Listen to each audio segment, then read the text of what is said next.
Bismillahirrahmanirrahim. Assalamualaikum warahmatullahi wabarakatuh. Yang saya banggakan mahasiswa-mahasiswi Fakultas Ekonomi dan Bisnis Unisma Malang, mobil khusus yang ikut pada mata kuliah ini yaitu Dasar Ekonomi Islam untuk Prodi Perbankan Syariah 2020 dan Magam Ekonomi Islam untuk Prodi Manajemen kelas M13. Dimanapun Anda berada, semoga sehat selalu dalam lindungan Allah, amin. Hari ini kita masuk pada materi ke-10 di mata kuliah ini, yaitu kita diskusikan mengenai etika bisnis Islam. Seperti biasa, sebelum kita awali perkuliahan, mari bersama kita awali dengan sholawat Nuril Anwar dan doa awal perkuliahan supaya bisa menjadi lebih bermanfaat. Mari bersama diikuti. Allahumma sholli ala Muhammad. صل على نور الأنوار وسير الأسرار وترياك الأغيار ومفتاح باب اليسار سيدنا ومولانا محمد المختار وآله الأطهار وأصحابه الأغيار عدد نعم الله وإفضاله عدد نعم الله وإفضاله.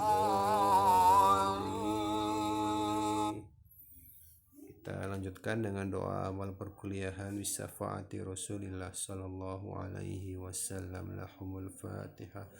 Bismillahirrahmanirrahim. Alhamdulillahi rabbil alamin arrahmanir rahim maliki yaumiddin. Iyyaka na'budu wa iyyaka nasta'in ihdinas siratal mustaqim siratal ladzina an'amta 'alaihim ghairil maghdubi 'alaihim waladdallin amin. Allahumma sholli ala sayyidina Muhammad wa ala ali sayyidina Muhammad walhamdulillahi rabbil alamin. Allahumma akhrijna min zulumatil wahmi wa akrimna binuril fahmi waftah lana abwabal ilmi wa zayyinna bil akhlaqil hasani. Rabbi zidni ilman nafi'a wa rizqan wasi'a halalan thayyiban mubarakah waj'alna min ibadika sholihin birahmatika ya arhamar rahimin. Wa sallallahu ala sayyidina Muhammad wa ala alihi wa sahbihi ajma'in walhamdulillahi rabbil alamin. Oke, sekarang kita masuk pada pembahasan materi hari ini, yaitu etika bisnis Islam. Bagaimana kita melihat etika bisnis, yaitu konsep jual beli dan perdagangan dan bisnis dalam agama kita, agama Islam. Pertama, kalau kita lihat di sini sebagai pengantar, yaitu bagaimana dasarnya, dasar etika dalam ekonomi Islam. Kita lihat Islam sangat memandang penting etika dalam setiap kegiatan bersama manusia, yaitu kegiatan muamalah, di mana hal ini diperlukan untuk menjaga keadilan dan keteraturan dalam kehidupan, karena kita hidup tidak sendiri di dunia ini dengan jutaan manusia yang lain, maka perlu nilai etika ini untuk diterapkan dalam agama kita, dalam ibadah kita, dalam muamalah kita. Pun demikian dalam bisnis juga ada yang disebut dengan etika bisnis, yaitu bagaimana perangkat prinsip dan norma peraturan yang sudah ditetapkan, di mana para pelaku bisnis harus memegang teguh aturan ini, komitmen terhadap aturan tersebut dalam melakukan setiap transaksinya, perilakunya, segala aktivitas ekonomi dan bisnis yang dijalankan. Maka kita lihat di sini pandangan Islam mengenai etika bisnis, bahwasanya Allah berfirman dalam surat Al-Baqarah 283, A'udzubillahi minasyaitonirrajim, Bismillahirrahmanirrahim. Wa in kuntum ala safari wa lam tajidu katiban farihanum maqbudah fa in amina ba'dukum ba'dam falyu'addil lazi autumina amdanatan waliyattaqillaha rabbah wala taktumus sahadah wa may yaktumha fa innahu asimum qalbuhu wallahu bima ta'maluna alim. Bahwasanya Allah sudah berfirman dalam surat ini, yaitu Al-Baqarah ayat 283, jika kamu sekalian kita dalam perjalanan kemudian melakukan aktivitas muamalah, sedangkan tidak ada satu orang pun penulis, hanya ada dua orang di situ, maka hendaklah diminta ada barang tanggungan yang dipegang oleh si pemegang hutang tadi. Akan tetapi jika kita bisa mempercayai sebagian yang lain, maka hendaklah yang ditunaikan amanatnya dan hendaklah bertakwa kepada Allah, karena dikatakan di sini sesungguhnya Allah mengetahui bahwasanya dalam hadis lain setiap aktivitas yang dilakukan oleh dua manusia, maka Allah di situ akan menjadi pihak ketiga, akan selalu Allah mengetahui, melihat dan menjadi saksi atas segala perbuatan kita ini ya. Maka kita lihat di sini dalam pandangan Islam, etika bisnis bisa dilihat ditilik dari dua aspek, yaitu ada namanya aspek positif atau empiris, dan ada aspek normatif. Pertama di sini dari segi empiris adalah kajian terhadap hukum benda dan hukum ekonomi yang menentukan fungsi produksi dalam aktivitas bisnis. Dalam artian di sini kalau kita lihat yang namanya bisnis itu selalu berkaitan dengan produksi barang dan jasa, maka bagaimana cara produksinya, dia gunakan bahan baku sumber daya alam yang mana, digunakan dengan cara seperti apa, dieksploitasikah atau tidak, itu tentu berbeda. Maka kita lihat juga dari segi normatif, yaitu ada kajian hukumnya dalam proses kegiatan bisnis ini ya. Selalu ada analisa hukumnya, atau kita di FIB kita punya mata kuliah analisa hukum dalam ekonomi. Maka dikatakan bisa dilihat pasal-pasalnya, undang-undangnya mengenai setiap transaksi bisnis. Kemudian tadi kita kaji lebih lanjut di sini dari segi aspek empirisnya atau positivismenya, yaitu hukum benda, hukum transaksi dikaji dalam sains dan teknologi. Maka dikatakan di sini kajiannya dalam ilmu ekonomi mikro, karena yang namanya transaksi dalam skala kecil itu dibahas dalam skala mikro. Maka di sini Islam tidak turut campur dalam masalah ini secara rinci dan menyerahkannya pada manusia, atau yang disabdakan Rasulullah Nabi Muhammad SAW dalam salah satu hadis riwayat Muslim, kamu lebih mengetahui urusan duniamu. Maka disitulah fungsinya kita punya akal dan hati. Dengan akal kita bisa berpikir mana yang perlu dilaksanakan, mana yang tidak. Pun dengan hati kita juga bisa merasakan mana yang baik, mana yang buruk. Itulah fungsinya akal dan hati ini ya. Kemudian kita lihat lebih lanjut dalam kajian empiris. Ini sifatnya objektif, yaitu tidak mengikat, value free, tidak terikat dengan ideologi ataupun pandangan hidup tertentu. Yang namanya etika itu berlaku di mana-mana, bagaimana etika positif dan negatif itu sama saja. Maka demikian umat Islam boleh mengadopsi berbagai sains dan teknologi. Kita ambil contoh sekarang ini yang kita pakai juga kebanyakan produksi non-muslim. Handphone kita, laptop kita, kemudian kendaraan bermotor dan sebagainya, ini kan juga adopsi sains dan teknologi dari bangsa barat, dari bangsa non-Islam, namun bisa kita gunakan untuk tujuan Islami. Pun demikian dalam aspek bisnis, setiap aspek manajemen dari manapun datangnya dengan syarat tidak bertentangan dengan akidah dan syariat Islam, itu bisa kita gunakan, bisa kita aplikasikan ilmunya, gitu ya. Oke. Maka sebaliknya kita lihat di sini mengenai aspek normatif, bagaimana perundang-undangan, bagaimana hukum yang mengikat hal-hal tadi. Kita lihat aspek ini menyangkut norma atau hukum dalam produksi, misalnya hukum kepemilikan. Tentunya dalam produksi kita harus memproduksi sesuatu yang sudah dibeli sebelumnya atau dimiliki sebelumnya, tidak mengambil hak orang lain, tidak mengambil hak sumber daya alam yang tidak semestinya. Dan pemanfaatannya, kemudian hukum jual beli barang, hukum permodalan dan sebagainya. Maka demikian sebaliknya dengan aspek positif tadi, dalam normatif ini semuanya diatur dan dikaji dalam fikih Islam, syariah Islam. Bahwasanya dalam hadis riwayat Muslim yang lain Rasulullah bersabda, barang siapa yang berbuat tidak sesuai dengan perintah kami, perintah Islam, ajaran Allah dan Rasulullah, maka perbuatan itu tertolak, maka hukumnya menjadi haram, dikerjakan menjadi dosa, ya. Oke, kita lihat berikutnya aspek normatif di sini dalam artian sifatnya subjektif, maka dikatakan tidak universal. Karena tentu beda agama, beda aturan, norma yang berjalan di Islam belum tentu berjalan di agama lain. Ambil contoh, umat agama lain boleh memproduksi makanan yang mengandung babi, boleh mengkonsumsinya, namun kita tidak. Itulah kenapa normatif ini sifatnya subjektif. Dan valuable dikatakan terikat dengan pandangan hidup tertentu.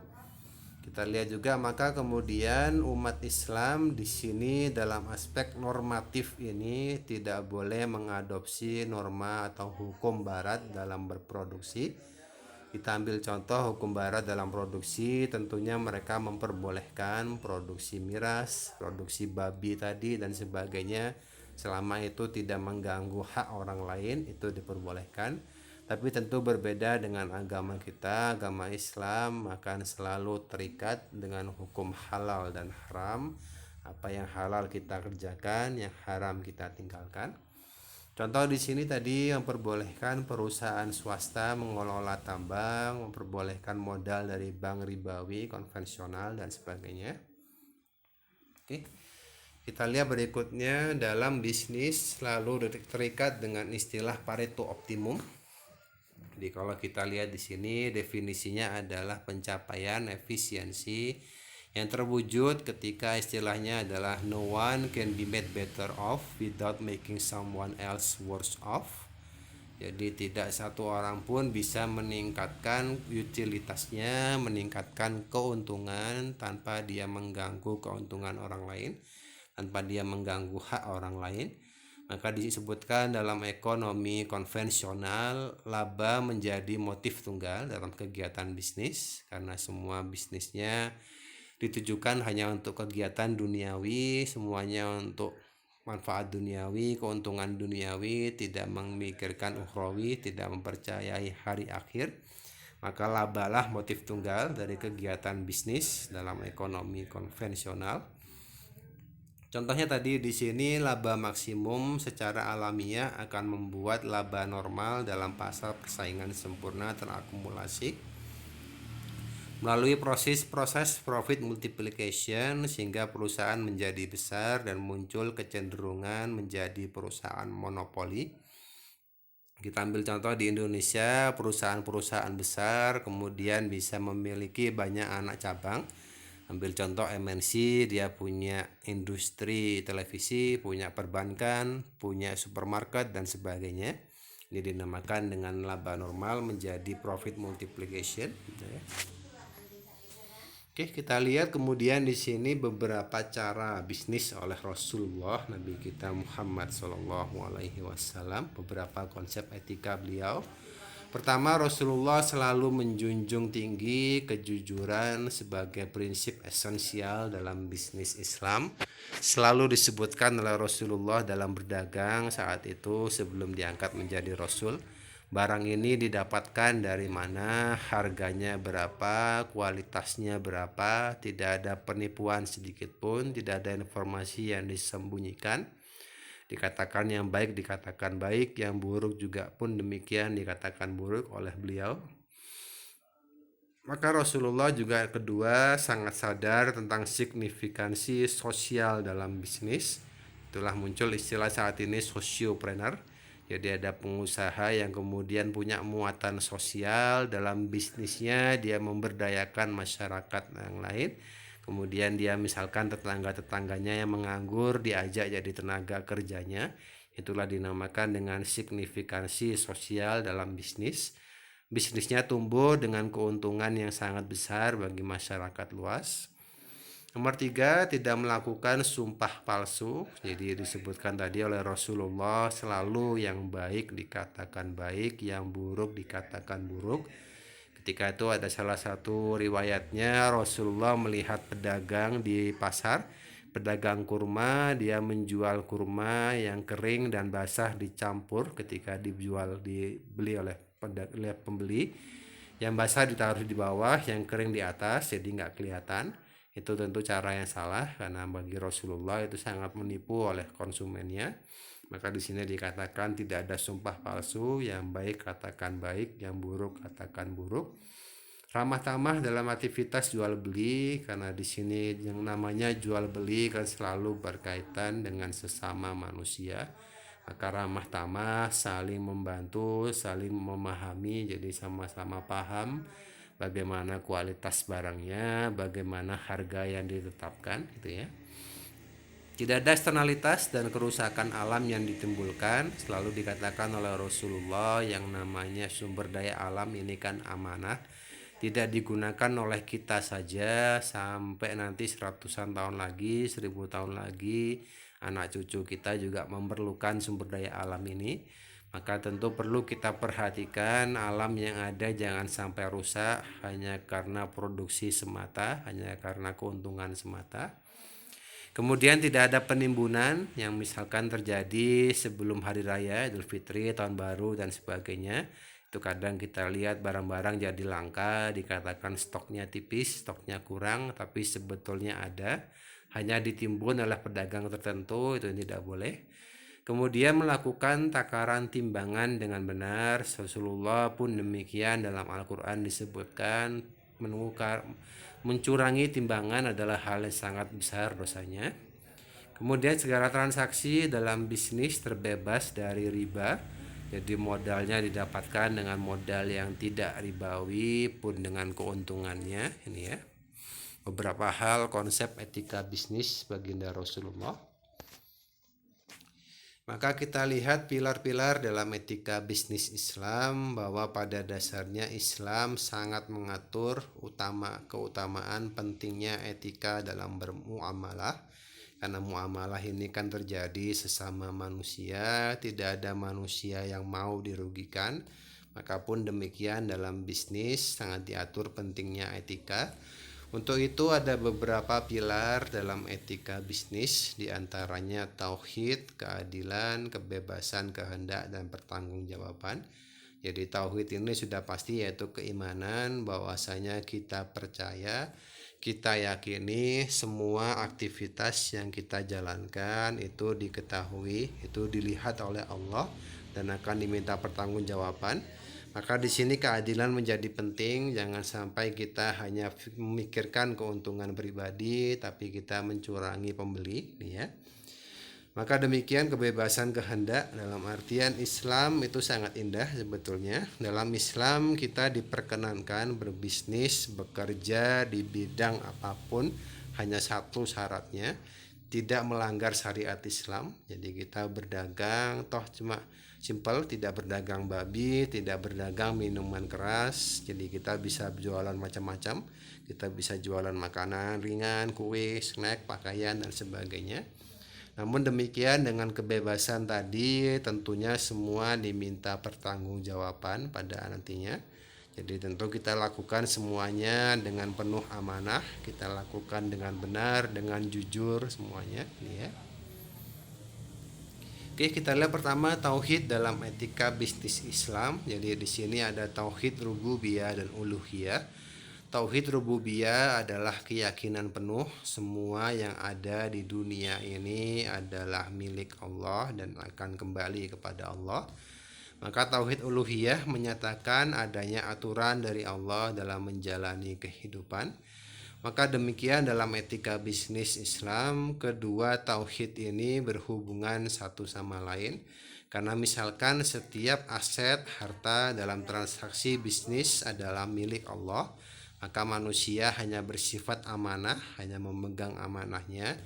Maka demikian dalam bisnis Islam tentunya kita harus meninggalkan praktik ribawi, tidak ada goror atau ketidakjelasan, tidak ada perjudian, semuanya harus saling jujur.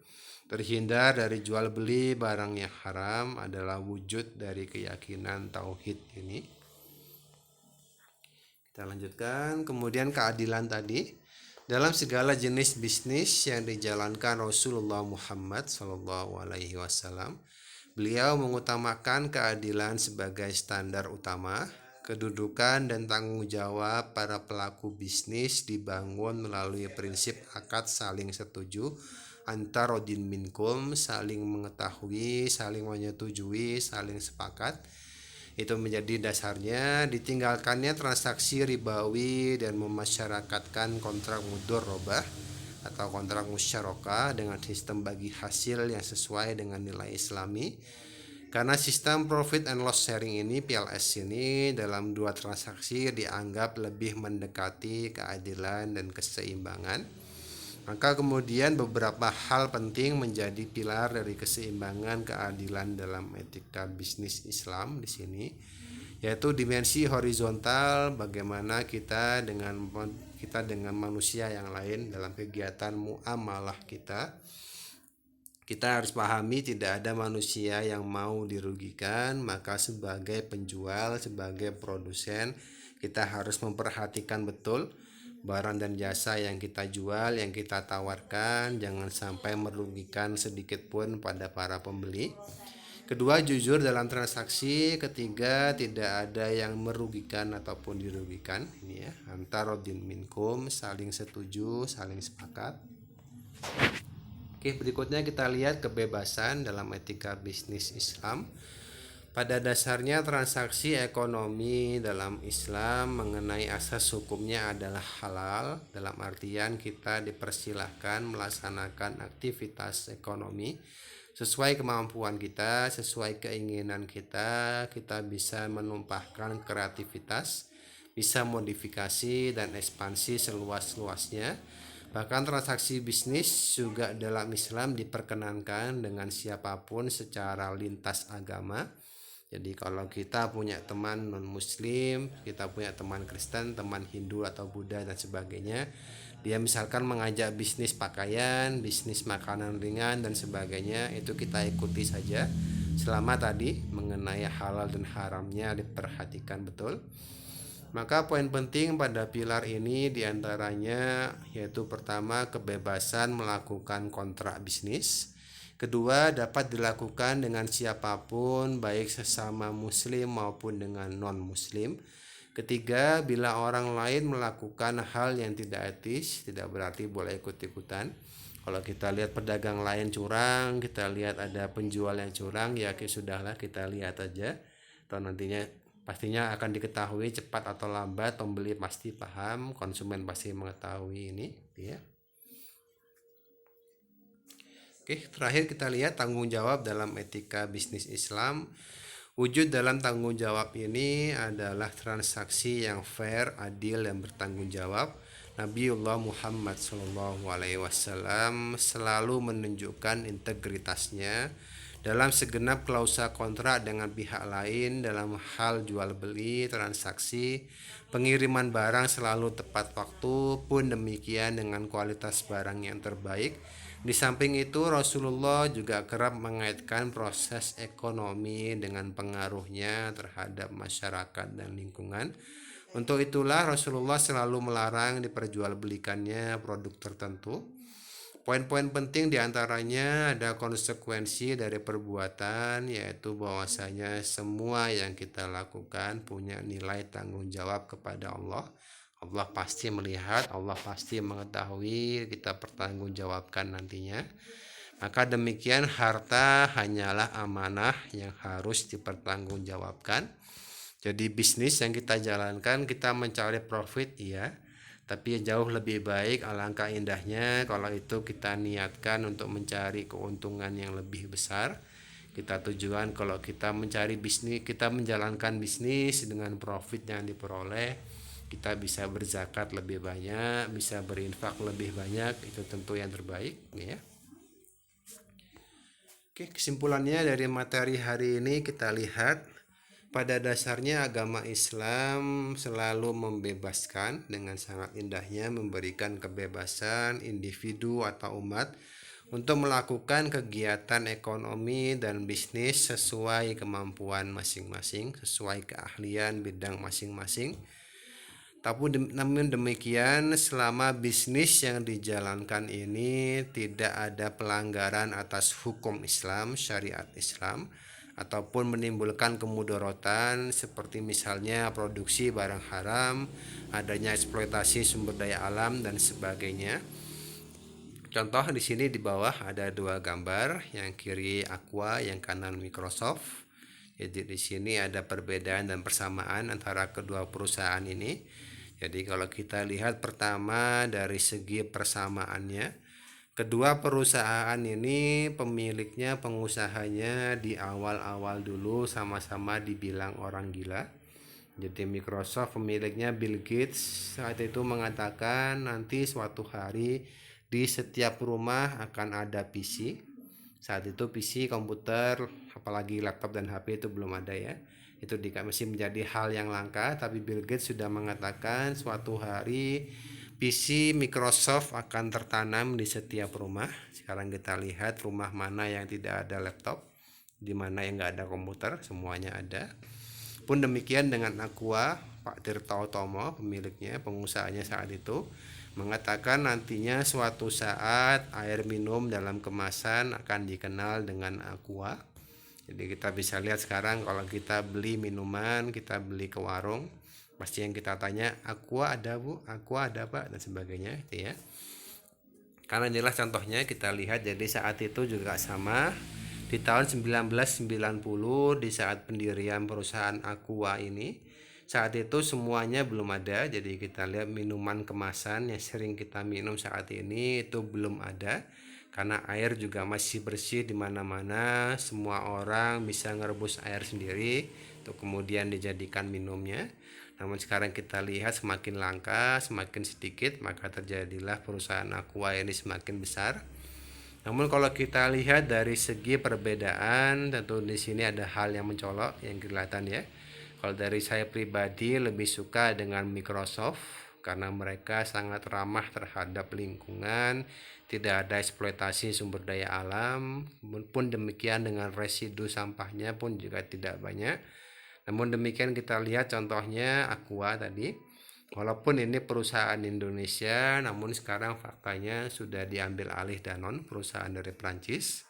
Kita lihat juga secara proses produksinya, sumber mata air yang ada di Pasuruan itu dikatakan semakin kering, semakin sulit air di sana karena semuanya sudah dieksploitasi oleh perusahaan ini.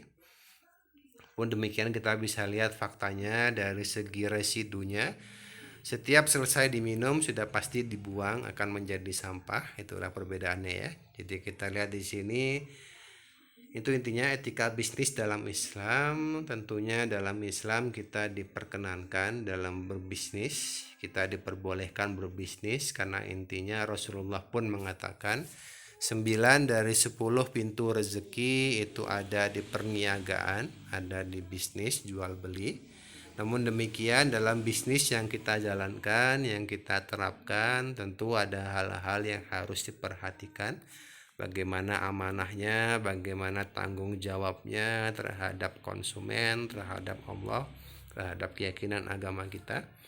Ya, mungkin itu yang bisa saya sampaikan. Seperti biasa kalau ada pertanyaan Silahkan nanti kita diskusikan di grup WhatsApp kita. Saya akhiri, Allahul muwaffiq ala aqwamit thoriq. Assalamualaikum warahmatullahi wabarakatuh.